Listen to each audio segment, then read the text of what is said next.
صبح والدین کی صرف ایسے جا کے دیکھ لے، نہ سلام کرے نہ حال پوچھے، بس یوں دیکھ لے محبت سے، صبح سے شام تک جنت میں 2 دروازے اس کے لیے کھل جاتے ہیں۔ صبح سے شام تک جنت میں 2 دروازے کھل جاتے ہیں۔ اگر آپ کے ماں باپ یہاں ساتھ ہیں تو اپنی جنت بنا لیں، ان کے مرنے سے پہلے اپنی جنت بنا لیں، ان کی دعا لے لیں۔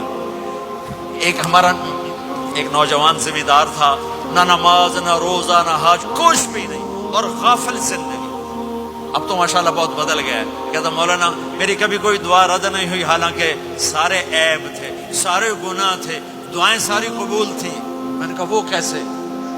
کہ میں رات کو جا کے اماں کو بھی دباتا، اور اب بہت بڑا ذمہ دار اپنی ماں کو بھی دباتا، اپنے باپ کو بھی، پھر دونوں کے پاؤں یوں اپنے باہوں میں لے کر ان کو چومتا اور ان پہ سر رکھ کے دعا کرتا، میری ہر دعا قبول ہوتی تھی۔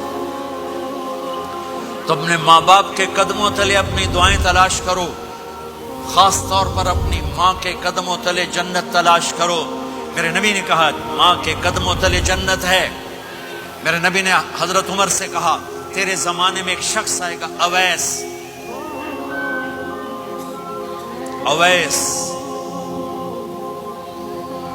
وہ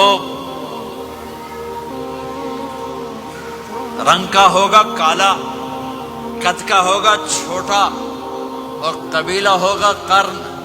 جب وہ آئے تو اس سے دعا کروانا، تو بھی اور علی بھی۔ کہ وہ کس لیے؟ کہ اویس نے ماں کی خدمت کر کے وہ مقام حاصل کیا ہے، جب ہاتھ اٹھاتا اللہ ہاتھ رد نہیں کرتا۔ عمر علی کو اویس کی دعا کی ضرورت نہیں تھی، ہمیں سکھانا تھا۔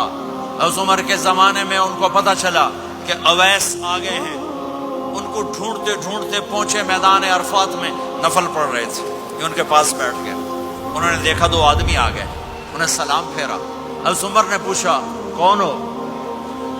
کہ مزدور ہوں۔ کا نام کیا ہے؟ کہ اللہ کا بندہ۔ کہہ رہے بھائی اپنا نام بتا جو تیری ماں نے رکھا ہے۔ کہ تم کون ہو؟ وہ پہلی دفعہ آئے تھے۔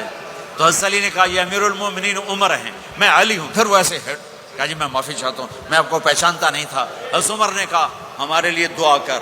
وہ رونے لگے میں آپ کے لیے دعا کروں گا؟ کہا ہاں تو کر، کہ میرے نبی مجھے کہہ کر گئے تھے عمر عمر عمر، علی علی علی، کہ اویس سے دعا کروانا۔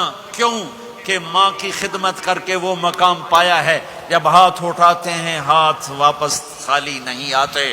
پھر ایک اور حدیث سنو، میرے نبی نے فرمایا جب لوگ جنت کو چلیں گے اور اویس بھی چلیں گے تو اللہ تعالیٰ فرمائیں گے باقی چلے جاؤ، اویس